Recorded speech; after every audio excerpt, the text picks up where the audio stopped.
उसी समय एक विशाल वृक्ष पर लघुपतनक नाम का कौवा रहता था। उसी वृक्ष के कोटर में हिरण्यक नामक एक फूल भी रहता था। पास की एक झील में मंदारक नामक कछुआ रहता था। कौवा, चूहा और कछुआ आपस में अच्छे मित्र थे। एक दिन चित्रांग नामक हरिण दौड़ता हुआ उनके पास आया।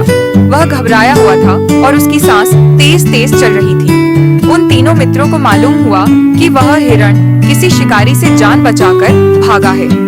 यह सुनकर कौवे ने उस पेड़ की चोटी पर जाकर देखा कि वह शिकारी दूसरी दिशा में जा रहा है। नीचे आकर वह हिरण से बोला, मैंने शिकारी को वापस जाते हुए देखा है, इसलिए तुम्हें और भागने की जरूरत नहीं है। हिरण ने राहत की सांस ली।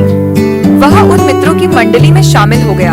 अब हर रोज वे उस झील के किनारे मिलते और घंटों बातें करते थे। एक दिन वह हिरण उस मिलने वाली जगह पर नहीं आया। उसके दोस्त चिंता में पड़ गए। कौवे ने उड़कर थोड़ी दूर पर देखा कि उसका दोस्त हिरण एक शिकारी के फंदे में फंसा हुआ है। वे तीनों मित्र तुरंत ही वहां गए। चूहे ने उस जाल को अपने तेज दांतों से काटना शुरू किया। जब वे बात कर रहे थे तभी वह शिकारी वहां आया। तब तक चूहा उस जाल को काट चुका था, सो हिरण जोर से भागा।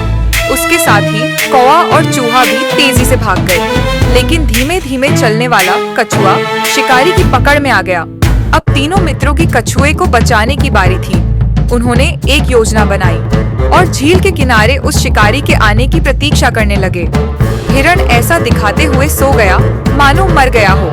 कौवा उसकी देह पर बैठकर ऐसा दिखाने लगा मानो वह उसकी आंखें निकाल रहा हो। यह देख शिकारी ने कछुए को नीचे रख दिया और हिरण के पास गया।